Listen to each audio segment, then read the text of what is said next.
Olá, meu amigo, como é que você está? Tudo tranquilo? Como é que andam os seus estudos? Beleza, né? Tenho certeza que você deve estar se preparando bem, com força, porque os concursos estão chegando, né? Ficamos aí algum tempo sem concurso público, mas agora eles vão vir com força total, não é verdade? E aí, nós vamos trabalhar agora com alguns exercícios para tentarmos consolidar todo aquele conhecimento produzido neste primeiro encontro. É um primeiro encontro que trabalha aí com direitos fundamentais. Nós vamos tentar trazer para vocês aí a realidade das questões de prova. Vamos trabalhar aí com questões da FCC, questões do CESP, da Cisgran Rio, para que você tenha noção como que essa matéria que foi estudada até o momento, ela pode ser trabalhada em sua prova. Então é importante ficar muito atento aos detalhes de cada assertivo aí para que você não perca nenhuma questão. Beleza? Está preparado? Então a gente vai lendo as questões juntos. E eu vou comentando cada assertivo para que você verifique onde estão certos, o que está errado e vai fazendo as anotações devidas aí no seu material. Beleza? Vamos começar então? Apertem os cintos. Nós começamos agora a nossa resolução de exercícios. Primeira questão aparece na sua tela agora. São direitos fundamentais classificados como de segunda geração? Letra A, os direitos econômicos e culturais. Letra B, os direitos de solidariedade e os direitos difusos. Letra C, as liberdades públicas. Letra D, os direitos e garantias individuais clássicos. E letra E, o direito do consumidor e o direito ao meio ambiente equilibrado. Questão muito bacana que trabalha aí com as regras de gerações de direitos fundamentais. As gerações de direitos fundamentais, ela é uma evolução cronológica da conquista desses direitos ao longo da história da humanidade. Então, elas são divididas hoje de uma forma mais unânime pela doutrina em 5 gerações de direitos fundamentais. Se você fizer uma leitura aí do material, você vai encontrar este tema trabalhado lá, inclusive com bastante detalhes para facilitar você na sua prova. Beleza? Vamos tentar então descobrir qual que é a nossa resposta correta? A primeira assertiva então é a letra A. A letra A diz que são direitos de segunda geração os direitos econômicos e culturais. E aí, o que você acha? Está certo ou errado essa questão? Gente, essa questão está certa. Essa é a resposta na nossa questão, considerando que são exemplos de direitos de segunda geração os direitos econômicos e direitos culturais. Ainda se agrega a esse exemplo os direitos sociais. São direitos utilizados pelo Estado, onde por meio de prestações positivas ele consegue intervir na sociedade para reduzir as chamadas desigualdades sociais. Então são nessas 3 áreas que o Estado atua, na área social, área econômica e área cultural. Então a única assertiva que contempla aqui direitos de segunda geração é a letra A, que já é a nossa resposta correta nesta questão. Nós vamos ver agora por que as demais estão erradas. Na letra B, quando ele fala de direito de solidariedade, direito difuso, ele se refere não à segunda geração, mas à terceira geração de direitos fundamentais, que é caracterizada pelos direitos de solidariedade. Ok? Então, a letra B a gente já descarta por ser terceira geração de direitos fundamentais. A letra C, muito bacana, liberdades públicas. Liberdades públicas são exemplos de direitos de primeira geração de direitos fundamentais. Também temos que descartar a letra C, pois não pertence à segunda, e sim à primeira geração de direitos fundamentais. A letra D também é composta de direitos de primeira geração, que são os direitos vinculados aí às liberdades individuais, aos direitos individuais, que estão ali no rol da primeira geração de direitos fundamentais, os primeiros direitos conquistados pela humanidade. E ainda na letra E, quando ele fala direito do consumidor, direito ao meio ambiente equilibrado, também entra na classificação aí do direito de terceira geração, que são os chamados direitos de solidariedade. E aqui nós temos então a análise de toda essa questão, que nos restou como resposta correta a letra A, que era a única que possuía exemplo de segunda geração de direitos fundamentais. E aqui vale a pena traçar um perfil da FCC, Gente, uma questão como essa na FCC é uma raridade, tá? A questão da FCC, geralmente, ela trabalha com a literalidade do texto constitucional. Aqui nós temos uma questão tipicamente doutrinária. É possível se encontrar, no máximo, uma questão dessa numa prova da FCC.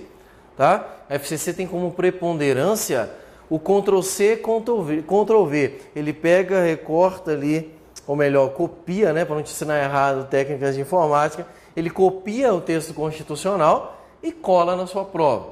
Isso é o normal da FCC. É tanto que nessa prova aqui, por exemplo, onde tinha essa questão, que era o TRF4, se eu não me engano, tinha aproximadamente ali umas 8 questões a 10 questões de direito constitucional e uma apenas ela tinha essa profundidade doutrinária, o resto era tudo texto constitucional, tá? Então eu trouxe essa questão exatamente para você ver que a FCC também pode trabalhar com doutrina, apesar de ser uma exceção, mas também pode cair uma questão desse tipo. Beleza? Foi tranquilo essa questão? Quem está estudando não vai ter dificuldade em questões como essa. Tranquilo? Vamos então resolver mais uma? Em conformidade com o artigo 113 da Constituição Federal, a lei disporá sobre a Constituição, investidura, jurisdição, competência, garantias e condições de exercício dos órgãos da Justiça do Trabalho. A presente hipótese trata de uma norma constitucional de eficácia, letra A, limitada, definidora de princípio institutivo ou organizativo. Letra B, limitada, definidora de princípios programáticos. Letra C, plena, mas de natureza facultativa ou permissiva. Letra D, contida, em razão de restrições impostas por outras normas constitucionais. E letra E, plena, mas de natureza obrigatória de programas ou diretrizes. Essa questão é uma questão muito interessante, é uma questão que trabalha aí com uma classificação doutrinária muito conhecida do professor José Afonso da Silva, que é a classificação acerca da aplicabilidade das normas constitucionais,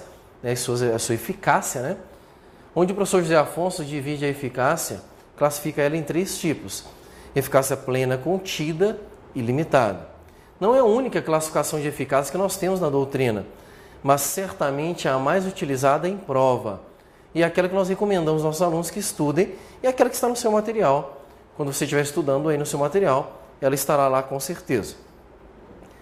Aqui, o que essa questão fez? Ela colocou um artigo constitucional, artigo 113, e pediu para que você analisasse esse artigo e verificasse qual é o tipo de eficácia, ou em qual tipo de eficácia se classifica esse artigo 113. É uma questão bem bacana, é uma questão um pouco mais difícil, porque ela precisa que você estude, que você dependa desse conhecimento acerca dos artigos e suas eficácias. Então é uma questão bem bacana, uma questão mais elaborada. Pois bem, numa breve síntese, qual que é a diferença entre eficácia plena, contida e limitada? Porque esse conhecimento é necessário para que você resolva essa questão. Eficácia plena é aquela norma constitucional auto-aplicável, de aplicabilidade automática, e que ela não tem nenhum tipo de restrição normativa. Ela tem aplicabilidade integral, ok? Então, você leu o dispositivo na Constituição, ele já se aplica automaticamente de forma integral na sua vida. Eficácia contida é aquela norma que é auto-aplicável também, ela tem uma aplicabilidade imediata, mas ela não é integral, ou seja, ela produz efeitos, mas ela permite que uma outra norma infraconstitucional restringe a aplicação desses efeitos.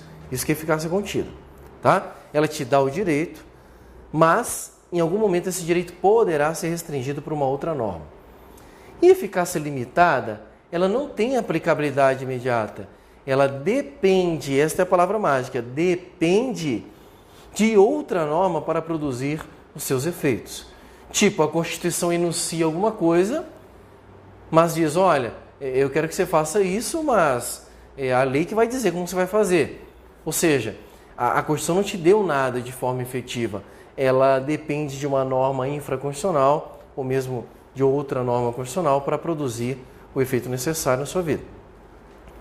Quando eu analiso essa questão aqui, eu consigo chegar a uma conclusão lógica que se trata de um inciso cuja eficácia é limitada. E o que me dá esta certeza de que é uma norma de eficácia limitada? Quando ele diz aqui que a lei disporá. A lei disporá, ele está dizendo para você que a Constituição quer resolver essa parada, dessa organização da justiça. Mas a Constituição mesmo não vai resolver. Quem vai resolver é a lei. Por isso que a Constituição diz, a lei disporá sobre isso. Eu não vou dispor, a lei disporá. A Constituição tira o ônus dela de dispor sobre a matéria e joga para a lei. É eficácia limitada porque se não tiver lei, não tem disposição sobre a matéria. Se não tiver lei, eu não tenho regulamentação sobre esta organização judiciária. Ok? Por isso eficácia limitada. Pô, Daniel, beleza, mas nós temos duas questões aqui, ou duas assertivas, que falam de eficácia limitada. Uma fala aqui de eficácia limitada programática e a outra eficácia limitada de princípio institutivo ou organizativo. Qual delas seria, queridos? O professor José Afonso, ele classifica a eficácia limitada nesses dois tipos, princípio institutivo ou organizativo e norma de eficácia limitada de princípio programático, e diz o seguinte: eficácia limitada de princípio programático, geralmente são aquelas normas que têm um caráter social, principalmente, e que visam instituir programas futuros, né? Instituições ou projetos futuros para que sejam concretizados pela Constituição. Já de eficácia institutiva, né? Limitada institutiva ou de princípio organizativo, geralmente são normas de eficácia limitada que estão relacionadas à instituição ou organização de estruturas dentro da Constituição. Principalmente a organização de órgãos ou estruturas de poderes, né? É muito nítido isso aí. E aqui nós temos exatamente isso. Olha só a Constituição. A Constituição Federal, ela instituiu o artigo 113 exatamente para organizar órgãos da Justiça do Trabalho. Ela quer organizar órgãos da Justiça do Trabalho. Pronto. Logo, a resposta correta tem que ser eficácia limitada de princípio organizativo ou institutivo, que é a nossa letra A, definidora de princípio institutivo ou organizativo. Tá? Então, esse dispositivo do artigo 113 é uma norma de eficácia limitada de princípio institutivo ou organizativo, considerando que é um dispositivo que visa instituir ou organizar estruturas dentro do Poder Judiciário. Tranquilo? Ficou clara essa questão aqui? Questão bem bacana. É desnecessário explicar as demais assertivas, porque elas já foram explicadas ao longo dessa análise que eu fiz aqui, e elas são prejudiciais, considerando que nós já achamos a nossa resposta correta, que é a letra A. Pode marcar aí no seu material com as devidas anotações. Tranquilo? Beleza até aqui? Você vê que é um tema mais denso, mais pesado, mas se você estudar ele com cuidado aí no seu material, tenho certeza que você vai acertar essa questão na sua prova. Tranquilo? Mais uma questão então. Nos termos da Constituição Federal, serão equivalentes às emendas constitucionais os tratados e convenções internacionais sobre direitos humanos que forem aprovados. Letra A. Pelo Senado Federal, em único turno, por 3/4 dos votos dos respectivos membros. Letra B. Pelo Congresso Nacional, em 2 turnos, por 2/3 dos votos dos respectivos membros. Letra C. Em cada casa do Congresso Nacional, em 2 turnos, por 3/5 dos votos dos respectivos membros. Letra D. Pela Câmara dos Deputados, em único turno, por 2/3 dos votos dos presentes à sessão. E letra E. Pelo Congresso Nacional, em único turno, por maioria absoluta dos presentes à sessão. Essa questão aqui é uma questão muito bacana também, um tema bem cobrado em prova, onde ele vai trabalhar aqui com a eficácia, né, ou a força normativa dos tratados internacionais quando eles são incorporados no Brasil. O parágrafo 3º do artigo 5º, ele apresenta para nós exatamente a regra necessária para a recepção de tratados internacionais que versem sobre direitos humanos no Brasil, que é o que está sendo tratado aqui na nossa questão. Tá? Então, nossa questão ela é uma questão que está girando em torno do parágrafo 3º do artigo 5º, que você possa acompanhar aí com a sua Constituição Federal. Pois bem, o que o parágrafo 3º do artigo 5º diz? Fala assim, ó, se o tratado internacional ele é de direitos humanos, ele tem que ser aprovado observado alguns requisitos constitucionais, algumas regras constitucionais pré-estabelecidas. Quais são elas? Ele tem que ser aprovado nas 2 casas do Congresso Nacional, tem que ser aprovado em 2 turnos em cada casa, 2 turnos de votação, e em cada turno de votação em cada casa, ele tem que ser votado por 3/5 dos membros, ou seja, tem que ser aprovado por 3/5 dos membros. Este é o quórum necessário para a aprovação de um tratado internacional de emenda que verse sobre direitos humanos. Se esse tratado que versa sobre direitos humanos ele for aprovado com este quórum, a Constituição diz que ele vai ter força normativa de emenda constitucional. Ele vai ter o status de emenda constitucional. Observe que são as mesmas regras da aprovação de emenda no processo legislativo brasileiro. Então, o Tratado Internacional de Direitos Humanos aprovado segundo este quórum, força de emenda constitucional, ok? Você observou nos critérios e nas características desta aprovação? 2 casas, 2 turnos, 3/5 dos membros. Pronto, com essa informação na sua cabeça, você responde essa questão com muita tranquilidade, porque apenas uma assertiva trouxe essas informações. Tratados de direitos humanos terá força de emenda se for aprovado nas 2 casas, 2 turnos, 3/5 dos membros. Logo, a resposta correta é a letra C de casa. A letra C de casa é a única assertiva dessa questão que traz de forma completa os requisitos previstos no parágrafo 3º do artigo 5º da Constituição Federal. Você entendeu a explicação? Tranquilo? Tá? Depois você lê novamente esse parágrafo 3º, porque ele tem que estar bem claro na sua mente. Principalmente lembrando desses requisitos principais. Tratado Internacional de Direitos Humanos tem que ser aprovado 2 casas, 2 turnos, 3/5 dos votos dos respectivos membros. Tranquilo até aqui? Beleza? Questão bem bacana que pode ser trabalhada na sua prova. Tranquilo? Podemos ver outra questão agora? Mais uma questão então na sua tela. A inviolabilidade do direito à vida, à liberdade, à igualdade, à segurança e à propriedade são garantias previstas na Constituição Federal. Letra A. Aos brasileiros, não estendidas às pessoas jurídicas. Letra B. Aos brasileiros natos apenas. Letra C. Aos brasileiros natos e aos estrangeiros com residência fixa no país. Letra D. Aos brasileiros natos ou naturalizados. E letra E. Aos brasileiros e aos estrangeiros residentes no país. Questão muito bacana aqui que trabalha com o caput do artigo 5º, que é uma regra geral também, onde se procura saber quem são os destinatários dos direitos fundamentais, ou a quem se destinam esses direitos, não é verdade?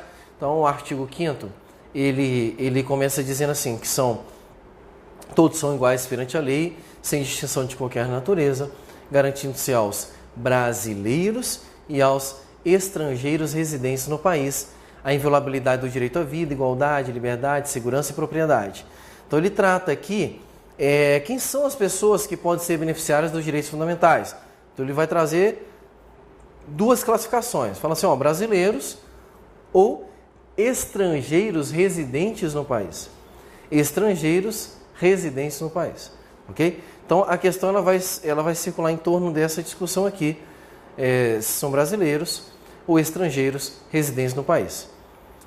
Nós vamos analisar cada uma das assertivas para verificarmos o que tem de certo e o que tem de errado em cada uma delas. Na letra A, ele comete um erro aqui, dizendo que, olha, são garantidos aos brasileiros, mas não são estendidas às pessoas jurídicas. Então, atenção, questão muito importante para a sua prova. Direitos fundamentais são garantidos também às pessoas jurídicas, sejam elas brasileiras ou estrangeiras localizadas no território nacional. Ok? É lógico que as pessoas jurídicas elas não detêm todos os direitos fundamentais, mas apenas aqueles direitos que são compatíveis com a sua natureza. Tranquilo? Então a letra A a gente já descarta como errada, porque ela excluiu as pessoas jurídicas desse benefício e isso está errado. Pessoa jurídica também é beneficiária de direito fundamental. A letra B, ela comete outro erro. Ela diz assim, são destinados apenas aos brasileiros natos. Opa, para tudo. Para tudo porque os brasileiros natos são uma fatia, apenas uma fatia do grupo brasileiro. Os brasileiros compõem brasileiros natos e naturalizados.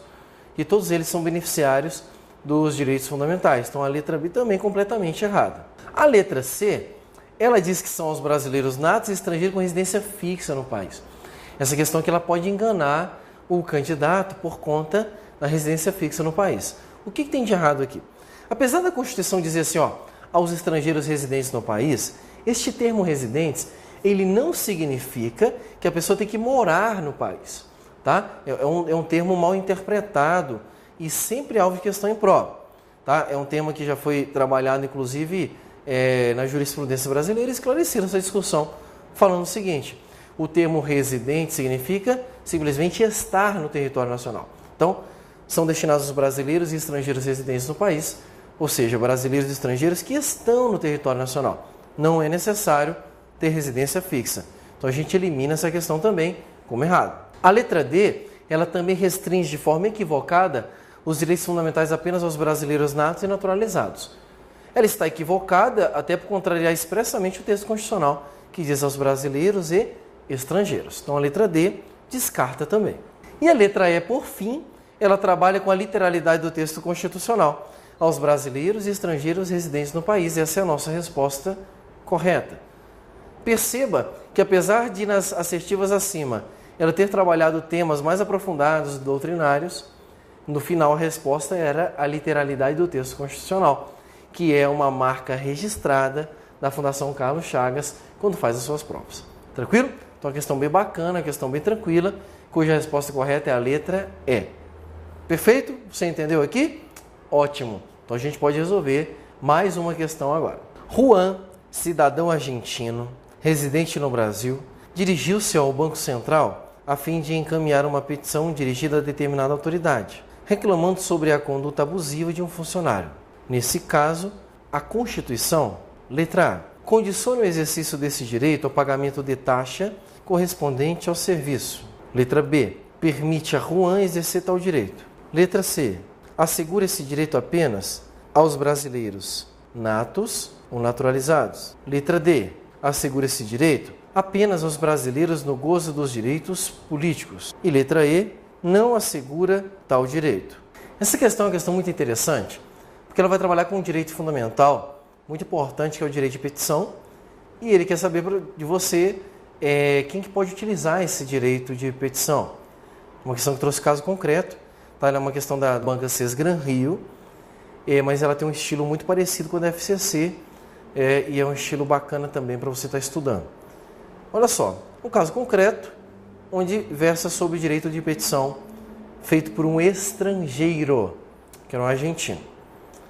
Vamos analisando as assertivas para verificarmos aqui o que nós temos de certo e errado sobre esse tema. A letra A, ela disse que esse direito de petição está condicionado ao pagamento de taxas. Tá, é um termo que nós não trabalhamos ainda, mas é importante que você saiba que a Constituição prevê, no artigo 5º, que o direito de petição independe do pagamento de taxas. Então, você tem direito de fazer petições aos órgãos públicos para que você defenda seus direitos, independentemente do pagamento de taxas. Isso aqui está escrito na Constituição. Então, a gente já descarta a letra A como uma resposta errada. A letra B diz que a Juan é permitida a utilização desse direito. Então, essa aqui seria a nossa resposta correta, considerando que tanto o brasileiro quanto o estrangeiro, ele pode se utilizar dessa ferramenta constitucional, ou seja, é um direito fundamental sendo garantido a um estrangeiro dentro do Brasil. Isso é possível, como já vimos agora na explicação da questão anterior. Tá? Os direitos fundamentais também se aplicam aos brasileiros natos, naturalizados e aos estrangeiros que estejam no território nacional. A letra C, por consequência, está errada, pois ela restringe o direito de petição apenas ao brasileiro nato ou naturalizado. Como nós vimos, isso aí é um pensamento errado. A letra D, ela poderia confundir a cabeça do peão, porque ela fala aqui que esse direito só é garantido aos brasileiros que estão no gozo dos direitos políticos. Ele tentou confundir você com a chamada ação popular, mas aqui trata-se de direito de petição, outra ferramenta constitucional. Tá? Então, a letra D também está errada. E a letra E diz que esse direito não existe. Ou seja, a letra E viaja na maionese, dizendo que não existe direito de petição. Ora, ele está previsto no artigo 5º e ele é garantido ao brasileiro e estrangeiro que esteja no território nacional. Tá? Então, letra E também está errada. De forma que a nossa resposta é a letra B, então, a única resposta correta desta questão. Tranquilo? Questãozinha bacana também, que trabalhou com regras gerais dos direitos fundamentais. Vamos mais uma? O Brasil se submeterá à jurisdição do Tribunal Penal Internacional, cuja criação manifestar adesão. Coloquei aqui uma questão do CESP, na verdade, para a gente trabalhar essa assertiva. Eu queria trabalhar um tema único e veio por meio dessa assertiva, que retrata o disposto no parágrafo 4º do artigo 5º sobre o Tribunal Penal Internacional. O Tribunal Penal Internacional, ele é fruto de um acordo internacional celebrado entre vários países que submetem à jurisdição deste tribunal, que tem por fim julgar crimes contra a humanidade. Ele é um tribunal que tem uma natureza subsidiária às justiças locais, ou seja, ele só atua quando a justiça local daquele determinado país não for eficiente ou não conseguir atuar na punição das pessoas que praticaram crimes que tenham repercussão em toda a humanidade, como por exemplo crime de genocídio, crime de guerra, agressão estrangeira. Tá? Então o Brasil ele é signatário deste tratado internacional, ele celebrou este tratado internacional e achou por bem inserir esse dispositivo no artigo 5º como um direito fundamental. Então olha só que bacana, é direito fundamental a participação do Brasil dentro do Tribunal Penal Internacional como signatário, ou seja, o Brasil pode entregar um brasileiro para ser julgado pelo TPI, conforme dispõe, conforme permite o parágrafo 4º do artigo 5º. Então, o que ele fez aqui nessa questão? Ele só repetiu o texto constitucional e jogou aí. Logo, essa questão está certa, assertiva, certíssima, conforme o texto constitucional. Beleza? Os direitos e garantias fundamentais estão previstos de forma taxativa na Constituição Federal. Essa é uma questão também bacana, ela pode vir na sua prova aí, independente da banca, ela pode vir como uma assertiva, né? Eu coloquei como uma assertiva do CESP isolado para a gente fazer uma análise dela, onde ela diz que os direitos e garantias fundamentais são um rol taxativo dentro ali da Constituição, tá? Essa questão, gente, ela está errada, né? Ela está errada por força do parágrafo 2º do artigo 5º, que diz que existem direitos fundamentais individuais fora do artigo 5º, fora dos artigos de direitos fundamentais e até fora da Constituição Federal. Tá? Então é possível que novos direitos fundamentais sejam inseridos dentro da Constituição Federal, inclusive por tratados internacionais. Então o rol não é taxativo, né? A doutrina hoje é bem tranquila nesse sentido, inclusive com a confirmação jurisprudencial do STF, que o rol de direitos fundamentais, ou mesmo dos direitos individuais apenas, é um rol exemplificativo, considerando que existem outros direitos que podem ser inseridos dentro da Constituição, estão fora do artigo 5º ou mesmo fora da própria Constituição Federal. Tranquilo? Então, rol taxativo está errado, questão errada. Beleza?